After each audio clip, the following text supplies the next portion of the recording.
નમસ્તે મિત્રો, મારી યુટ્યુબ ચેનલ શ્રી કથામાં આપનું સ્વાગત છે। આજે આપણે પોષી પૂનમના વ્રત વિશે જાણીશું। પોષી પૂનમડી અગાસીએ રાંધ્યા અન્ન, ભાઈની બહેન રમે કે જમે।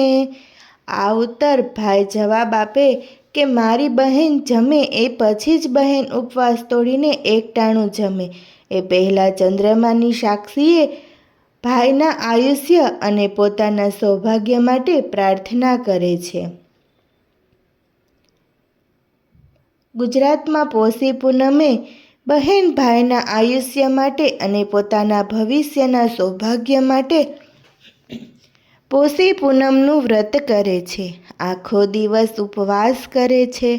ચંદ્રોદય પછી ભાઈ બહેન બંને ચંદ્રના દર્શન કરે છે અને ચંદ્રની સાક્ષીએ બહેન ભાઈને પૂછે છે અને રોટલામાં કાણું પાડી તેમાંથી ચંદ્ર દર્શન કરે છે।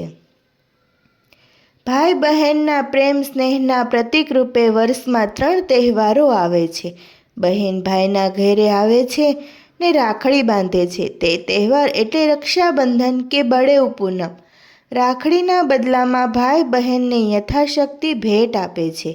દિવાળી પછી ભાઈ બીજના દિવસે કારતક સુદ બીજ એટલે ભાઈ બીજનો દિવસ ભાઈ બહેનના ઘરે આવે છે। ભાઈ પોતાની બહેનને પોતાના પ્રેમના પ્રતીક રૂપે કોઈક ને કોઈક વસ્તુ ભેટ આપે છે। ભાઈ બહેન આ દિવસે સુખ દુઃખની વાતો કરે છે। ત્રીજો તહેવાર પોષ સુદ પૂર્ણિમાના દિવસે કુંવારી બહેન ભાઈના સુખ સંપત્તિ ને સમૃદ્ધિ માટે વ્રત રાખે છે તથા આ પૂર્ણિમાએ આખો દિવસ ઉપવાસ કરે છે। આ દિવસે ભાઈ બહેનના પ્રેમનું ઊંડું હાર્દ સમાયેલું છે। આ દિવસે કુંવારી બહેન ભાઈ માટે ભગવાનને પ્રાર્થના કરે છે, તેના દીર્ઘાયુષ્ય માટે ભગવાનને અરજ કરે છે। પોષી પૂનમ ભાઈ બહેનના હેતનું આગવું પર્વ છે। ભાઈ બહેનના પ્રેમનું મંગલ પર્વ એટલે પોષી પૂનમ।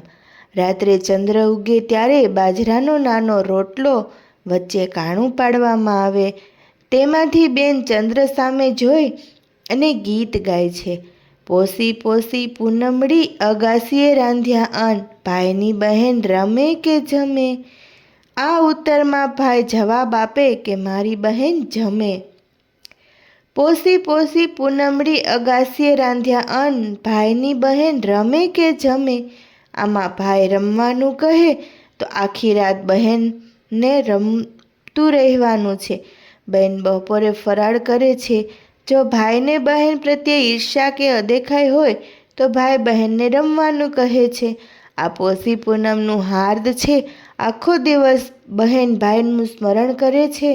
જે બહેનને ભાઈ નથી હોતો તે બહેન પોતાના દૂરના પિતરાઈ ભાઈ માટે આ વ્રત રાખે છે અને તેના માટે ભગવાન આગળ ભાઈના હેમક્ષેમની માગણી કરે છે।